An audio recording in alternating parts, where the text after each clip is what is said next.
Hi hello ನಮಸ್ತೆ friends. Suspense thriller ಸಿನಿಮಾಗಳು ಅಂತ ಬಂದಾಗ ಸದ್ಯದ ಮಟ್ಟಿಗೆ ಎಲ್ಲರ ಚಾಯ್ಸ್ ಅಂದ್ರೆ ಅದು ಮಲಯಾಳಂ ಸಿನಿಮಾಗಳು. ಮಲಯಾಳಂನಲ್ಲಿ ಬರೋ ಎಲ್ಲಾ ಸಿನಿಮಾಗಳು ಚೆನ್ನಾಗಿರುತ್ತವೆ ಅಂತ ಖಂಡಿತ ಹೇಳೋದಕ್ಕೆ ಸಾಧ್ಯವಿಲ್ಲ. ಆದ್ರೆ ಕೆಲವೊಂದು ಸಿನಿಮಾಗಳನ್ನ ನೋಡಿದ್ರೆ ನಿಜಕ್ಕೂ ಅಮೇಜಿಂಗ್ ಅನ್ಸುತ್ತೆ. ಎಷ್ಟು ಚಿಕ್ಕ ಎಳೆ ಇಟ್ಕೊಂಡು ಇಷ್ಟೊಳ್ಳೆ ಸಿನಿಮಾ ಮಾಡ್ಬೋದಾ, ಈ ರೀತಿ ಯಾರು ಯೋಚಿಸೇ ಇರಲಿಲ್ವಲ್ಲ ಅನ್ನೋ ಯೋಚನೆಗಳೆಲ್ಲ ಬರ್ತವೆ. ಇಂಥ ಯೋಚನೆ ಮೂಡಿಸೋ ರೀಸೆಂಟ್ ಆಗಿ ಎಲ್ಲರ ಗಮನ ಸೆಳೆದಿರೋ 2 ಸಿನಿಮಾಗಳ ಬಗ್ಗೆ ನಾನು ಹೇಳ್ತಾ ಹೋಗ್ತೀನಿ. ಅದಕ್ಕೂ ಮುಂಚೆ ನೀವು ಮಿನಿಟ್ ಮೇಡ್ ಚಾನಲ್ ಅನ್ನ ಫಾಲೋ ಮಾಡಿ, ಸಬ್ಸ್ಕ್ರೈಬ್ ಮಾಡಿ, ಬೆಲ್ ಐಕಾನ್ ಪ್ರೆಸ್ ಮಾಡಿ. ಈ ಪೈಕಿ ಮೊದಲ ಸಿನಿಮಾ ಕಿಷ್ಕಿಂಧ ಕಾಂಡಂ. ಸಿನಿಮಾ ಶುರುವಾಗೋದು ಒಂದು ಮದುವೆಯಿಂದ. ಅಜಯ್ ಅನ್ನೋ ಫಾರೆಸ್ಟ್ ಆಫೀಸರ್ ಅಪರ್ಣ ಅನ್ನೋ ಯುವತಿಯನ್ನ ಮದುವೆ ಆಗ್ತಾನೆ. ಮದುವೆ ಬಳಿಕ ದಂಪತಿ ಅಜಯ್ ಮನೆಗೆ ಬರ್ತಾರೆ. ಇಲ್ಲಿಂದ ಕತೆ ಓಪನ್ ಆಗ್ತಾ ಹೋಗುತ್ತೆ. ಅಜಯ್ ತಂದೆ ಅಪ್ಪಿಪಿಲ್ಲ ಒಬ್ಬ ರಿಟೈರ್ಡ್ ಮಿಲಿಟರಿ ಆಫೀಸರ್.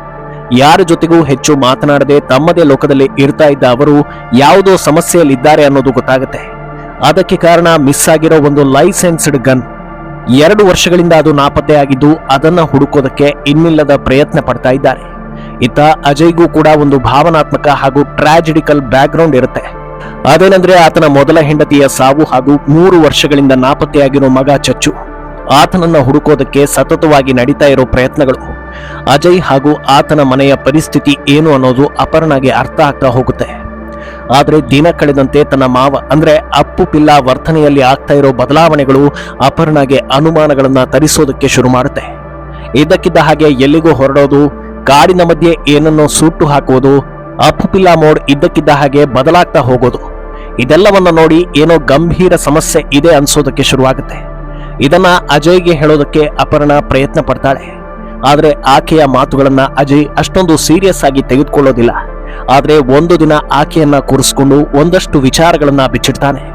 ಅದು ತನ್ನ ತಂದೆಗೆ ಇರೋ ಮರವಿನ ಕಾಯಿಲೆ ಬಗ್ಗೆ ಹೇಳ್ತಾನೆ. ಈ ಮರವಿನ ಕಾರಣಕ್ಕೆ ಅವರನ್ನ ಆರ್ಮಿಯಿಂದ ತೆಗೆದು ಹಾಕಲಾಯಿತು ಅನ್ನೋ ವಿಚಾರಗಳು ಕೂಡ ರಿವೀಲ್ ಆಗ್ತಾ ಹೋಗುತ್ತೆ. ಆದ್ರೆ ಈ ವೇಳೆ ಒಂದು ಮಾತನ್ನ ಅಜಯ್ ಅಪರ್ಣಗೆ ಹೇಳ್ತಾನೆ. ಅದೇನೆಂದ್ರೆ ಅವರ ಕಾಯಿಲೆ ಬಗ್ಗೆ ಅಥವಾ ಟ್ರೀಟ್ಮೆಂಟ್ ಬಗ್ಗೆ ಅವರ ಜೊತೆಗೆ ಮಾತಾಡೋದಕ್ಕೆ ಹೋಗ್ಬೇಡ, ಅದರಿಂದ ಅವರಿಗೆ ಕೋಪ ಹೆಚ್ಚಾಗುತ್ತೆ, ಅವರ ಪಾಡಿಗೆ ಅವರನ್ನ ಬಿಟ್ಬಿಡು ಅಂತ ಹೇಳಿರ್ತಾನೆ.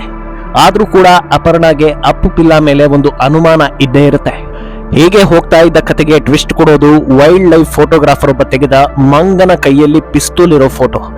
ಈ ಫೋಟೋ ಪೊಲೀಸರ ಕೈಗೆ ಸಿಗುತ್ತೆ.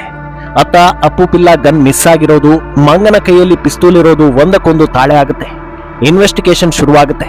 ಆ ವೇಳೆ ಆ ಮಂಗನ ಕೈಯಲ್ಲಿರೋ ಪಿಸ್ತೂಲ್ ತನ್ನದೇ ಅಂತ ಅಪ್ಪು ಪಿಲ್ಲ ಕನ್ಫರ್ಮ್ ಮಾಡ್ತಾರೆ. ಈ ಹೊತ್ತಲ್ಲಿ ಅಪ್ಪು ಪಿಲ್ಲಾಗೆ ಸೇರಿದ್ದ ಜಮೀನಿನಲ್ಲಿ ತನಿಖೆ ವೇಳೆ ಒಂದು ಟ್ವಿಸ್ಟ್ ಸಿಗುತ್ತೆ. ಸಣ್ಣ ಮಗುವನ್ನ ಹೋಲುವ ಅಸ್ಥಿ ಪಂಜರವೊಂದು ಪತ್ತೆ ಆಗುತ್ತೆ. ಕಾಣೆಯಾಗಿರೋ ಅಜಯ್ ಮಗ ಚಚ್ಚುನನ್ನ ಕೊಂದು ಇಲ್ಲಿ ಮುಚ್ಚಿಟ್ಟಿರ್ಬೋದು ಅನ್ನೋ ಅನುಮಾನಕ್ಕೆ ದಾರಿ ಮಾಡಿಕೊಡುತ್ತೆ. ಆದ್ರೆ ಫೊರೆನ್ಸಿಕ್ ನಲ್ಲಿ ಅದು ಮನುಷ್ಯನದ್ದಲ್ಲ, ದೊಡ್ಡ ಗಾತ್ರದ ಮಂಗನ ಅಸ್ಥಿ ಪಂಜರ ಅನ್ನೋದು ರಿವೀಲ್ ಆಗುತ್ತೆ. ಆದ್ರೆ ಅಲ್ಲಿ ಮತ್ತೊಂದು ಟ್ವಿಸ್ಟ್ ಕಾದಿರುತ್ತೆ. ಅದೇನೆಂದ್ರೆ ಆ ಮಂಗ ಸಹಜ ಸಾವಿನಿಂದ ಸತ್ತಿಲ್ಲ, ಗುಂಡು ಹಾರಿಸಿದ್ರಿಂದ ಸತ್ತಿದೆ ಅನ್ನೋದು. ಈಗ ಆ ಗನ್ ಅಪ್ಪು ಪಿಲ್ಲಾಗೆ ಸೇರಿದ್ದು ಅಂತ ಅವರೇ ಒಪ್ಪಿಕೊಂಡಿರೋದ್ರಿಂದ ಪ್ರಾಣಿಗಳನ್ನ ಕೊಂದಿರೋ ಕೇಸ್ ಹಿನ್ನೆಲೆ ಅವರ ವಿಚಾರಣೆಯನ್ನ ನಡೆಸಲಾಗುತ್ತೆ. ಆದ್ರೆ ಮೊದಲೇ ಮೆಮೊರಿ ಲಾಸ್ ಪೇಷಂಟ್ ಆಗಿದ್ದ ಅಪ್ಪು ಪಿಲ್ಲ ಪೊಲೀಸರ ಪ್ರಶ್ನೆಗಳಿಗೆ ಸರಿಯಾದ ಉತ್ತರವನ್ನ ಕೊಡೋದಿಲ್ಲ. ಇದು ಅವರನ್ನ ಅರೆಸ್ಟ್ ಮಾಡೋ ಹಂತಕ್ಕೆ ತಂದು ನಿಲ್ಲಿಸುತ್ತೆ. ಆದ್ರೆ ಅಜಯ್ ಪೊಲೀಸರನ್ನ ಕನ್ವಿನ್ಸ್ ಮಾಡೋದಕ್ಕೆ ತುಂಬಾ ಟ್ರೈ ಮಾಡ್ತಾನೆ. ಅವರಿಗೆ ಮೆಮೊರಿ ಲಾಸ್ ಅನ್ನೋದಕ್ಕೆ ಎಲ್ಲಾ ಎವಿಡೆನ್ಸ್ ಅನ್ನ ಕೊಡ್ತಾನೆ. ಆದ್ರೂ ಕೂಡ ಪೊಲೀಸರು ಒಪ್ಕೊಳ್ಳೋದಿಲ್ಲ. ಕೊನೆಗೆ ಒಂದು ಕಾರಣದಿಂದ ಅವರನ್ನ ರಿಲೀಸ್ ಮಾಡಲೇಬೇಕಾದ ಅನಿವಾರ್ಯತೆ ಬರುತ್ತೆ. ಅದನ್ನ ನೀವೇ ಸಿನಿಮಾದಲ್ಲಿ ನೋಡಿ. ಇಷ್ಟೆಲ್ಲ ಆಗೋ ಹೊತ್ತಿಗೆ ತನ್ನ ಮಾವನ ಮೇಲೆ ಬಹಳ ಅನುಮಾನ ಇಟ್ಕೊಂಡಿದ್ದ ಅಪರ್ಣ ಅವರ ರೂಮ್ಗೆ ಎಂಟ್ರಿ ಕೊಟ್ಟು ಎಲ್ಲಾ ವಸ್ತುಗಳನ್ನ ತಡಕಾಡಿರ್ತಾಳೆ.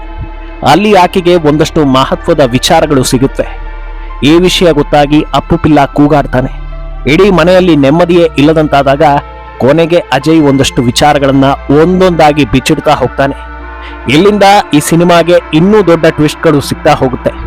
ಅಂತಿಮವಾಗಿ ಈ ಸಿನಿಮಾ ಯಾರು ಊಹಿಸದ ರೀತಿಯಲ್ಲಿ ಎಂಡ್ ಆಗುತ್ತೆ. ಈ ಸಿನಿಮಾದ ಪಾಸಿಟಿವ್ ನೆಗೆಟಿವ್ ನೋಡೋದಾದ್ರೆ ಚಿತ್ರಕಥೆಯೇ ಈ ಸಿನಿಮಾದ ಜೀವಾಳ. ಅಲ್ಲದೆ ಅಪ್ಪು ಪಿಲ್ಲ ಪಾತ್ರ ಇಲ್ಲಿ ಪ್ರಮುಖ ಎನಿಸಿಕೊಳ್ಳುತ್ತೆ. ಮೆಮೊರಿ ಲಾಸ್ ಪೇಷಂಟ್ ಆಗಿ ಅದ್ಭುತವಾಗಿ ನಟಿಸಿರೋದೇ ಈ ಸಿನಿಮಾದ ಹೈಲೈಟ್. ಅಲ್ಲದೆ ಇದರಲ್ಲಿ ಅಪ್ಪ ಮಗನ ಭಾವನಾತ್ಮಕ ಬಾಂಧವ್ಯವನ್ನು ಅದ್ಭುತವಾಗಿ ತೋರಿಸಿದ್ದಾರೆ. ಸಿನಿಮಾಟೋಗ್ರಫಿ ಹಾಗೂ ಬಿಜಿಎಂ ಕೂಡ ಕಥೆಗೆ ಸಪೋರ್ಟ್ ಆಗಿದ್ದು ಗುಡ್ ಕ್ವಾಲಿಟಿ ಎನಿಸ್ಕೊಳ್ಳುತ್ತೆ. ನೆಗೆಟಿವ್ ಅಂದ್ರೆ ಎಲ್ಲಾ ಮಲಯಾಳಂ ಸಿನಿಮಾಗಳ ರೀತಿ ಇಲ್ಲೂ ಕೂಡ ಕೆಲವು ಕಡೆಗಳಲ್ಲಿ ಲ್ಯಾಗಿಂಗ್ ಅನ್ನಿಸ್ಬೋದು, ಸ್ಲೋ ಅನ್ನಿಸ್ಬೋದು. ಓವರಾಲ್ ಆಗಿ ಇದು ವಾಚಬಲ್ ಹಾಗೂ ವರ್ತ್ ವಾಚಿಂಗ್ ಸಿನಿಮಾ ಅನ್ನೋದ್ರಲ್ಲಿ ಯಾವ ಡೌಟು ಇಲ್ಲ. ಇನ್ನೊಂದು ಸಿನಿಮಾ ಸೂಕ್ಷ್ಮದರ್ಶಿನಿ. ಟ್ರೇಲರ್ನಿಂದ ಗಮನ ಸೆಳೆದಿದ್ದ ಸಿನಿಮಾ ಆಗಿದ್ರಿಂದ ನೋಡೋದಕ್ಕೆ ತುಂಬಾ ಕುತೂಹಲ ಇತ್ತು. ಇದೊಂಥರ ಅಕ್ಕಪಕ್ಕದ ಮನೆಗಳಲ್ಲಿ ನಡೆಯೋ ಕತೆ.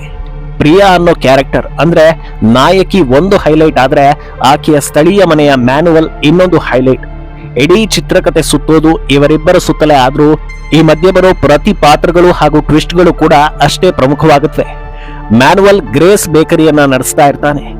ಆತನಿಗೆ ಮನೆ ಸುತ್ತಮುತ್ತ ಇರೋ ಪ್ರಾಣಿಗಳನ್ನ ಹೊಡೆಯೋದು ಕೊಲ್ಲೋ ಅಭ್ಯಾಸ ಇದೆ ಅನ್ನೋದನ್ನ ಪ್ರಿಯಾ ನೋಡಿರ್ತಾಳೆ.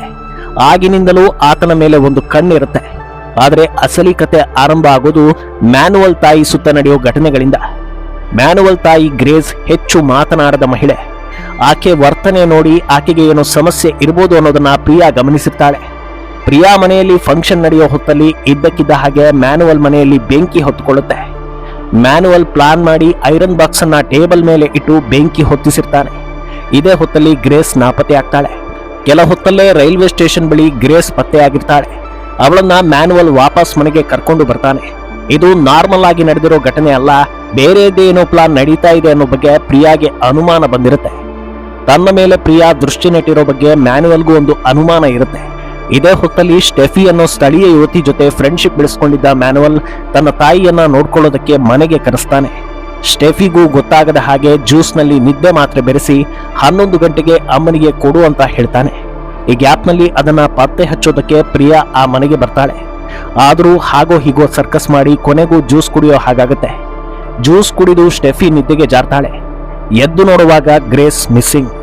ಗ್ರೇಸ್ ನಾಪತ್ತೆಯಾಗಿರೋ ಸುದ್ದಿ ಊರಿಗೆಲ್ಲ ಹರಡುತ್ತೆ. ಈ ವಿಷಯ ತಿಳಿದು ನ್ಯೂಜಿಲೆಂಡ್ನಲ್ಲಿ ನೆಲೆಸಿದ್ದ ಗ್ರೇಸ್ ಪುತ್ರಿ ಡಯಾನಾ ಕೂಡ ಬರ್ತಾಳೆ. ಕೆಲಸದ ಹಿನ್ನೆಲೆ ಬೇಗ ವಾಪಸ್ ಆಗ್ತಾಳೆ.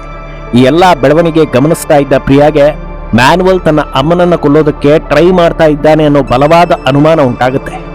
ಇದೇ ಹೊತ್ತಲ್ಲಿ ತನ್ನ ಮನೆ ಕಿಟಕಿಯಿಂದ ಮ್ಯಾನುವಲ್ ಮನೆಯಲ್ಲಿ ಗ್ರೇಸ್ ಇರೋದನ್ನ ಪ್ರಿಯಾ ನೋಡ್ತಾಳೆ. ಆದ್ರೆ ಆ ಮಾತನ್ನ ಯಾರು ನಂಬೋದಿಲ್ಲ. ಅದಾದ ಬಳಿಕ ಪ್ರಿಯಾ ಮ್ಯಾನುವಲ್ ಇಲ್ಲದ ಟೈಮ್ ನೋಡಿ ಸ್ಪೈ ಮಾಡೋದಕ್ಕೆ ಶುರು ಮಾಡ್ತಾಳೆ. ಮನೆಯೊಳಗೆ ಏನೋ ನಡೀತಾ ಇದೆ ಅನ್ನೋದು ಕನ್ಫರ್ಮ್ ಆಗುತ್ತೆ. ಅದಕ್ಕೆ ತಕ್ಕಂತೆ ಗೋಡೆ ಮೇಲೆ ರಕ್ತದ ಕಲೆ ಎಲ್ಲವನ್ನೂ ಪ್ರಿಯಾ ಪತ್ತೆ ಮಾಡ್ತಾಳೆ. ಆದ್ರೆ ಇದ್ದಕ್ಕಿದ್ದ ಹಾಗೆ ಗ್ರೇಸ್ ಪ್ರತ್ಯಕ್ಷ ಆಗ್ತಾಳೆ. ಕಳೆದು ಹೋದ ಗ್ರೇಸ್ ಸಿಕ್ಕಿದ್ಲು ಅಂತ ಮ್ಯಾನುವಲ್ ಮನೆಗೆ ಕರ್ಕೊಂಡು ಬರ್ತಾನೆ. ಇದಾದ ಬಳಿಕ ಪ್ರಿಯಾ ಜೊತೆಗಿದ್ದವರೆಲ್ಲ ಆಕೆಯಿಂದ ದೂರ ಆಗ್ತಾರೆ. ಆದ್ರೆ ಇದಾದ ಬಳಿಕ ಒಂದರ ನಂತರ ಒಂದು ಟ್ವಿಸ್ಟ್ಗಳು ಸಿಗ್ತಾನೆ ಹೋಗುತ್ತವೆ. ಅಂತಿಮವಾಗಿ ವಾವ್ ಫ್ಯಾಕ್ಟರ್ ಕಾದಿರುತ್ತೆ. ಅದನ್ನ ನಾನು ಹೇಳೋದಿಲ್ಲ, ನೀವೇ ಸಿನಿಮಾದಲ್ಲಿ ನೋಡಿ. ಈ ಎರಡೂ ಸಿನಿಮಾಗಳು ನನಗೆ ವರ್ತ್ ವಾಚಿಂಗ್, ಅಮೇಜಿಂಗ್ ಅಂತ ಅನ್ನಿಸ್ತು. ಯಾರಾದರೂ ಈ ಸಿನಿಮಾಗಳನ್ನ ನೋಡಿದ್ರೆ ಹೇಗಿತ್ತು ಅನ್ನೋದನ್ನ ಕಮೆಂಟ್ ನಲ್ಲಿ ಹೇಳಿ. ಮೆನಿಟ್ ಮೇಡ್ ಚಾನಲ್ ಅನ್ನ ಫಾಲೋ ಮಾಡಿ, ಸಬ್ಸ್ಕ್ರೈಬ್ ಮಾಡಿ.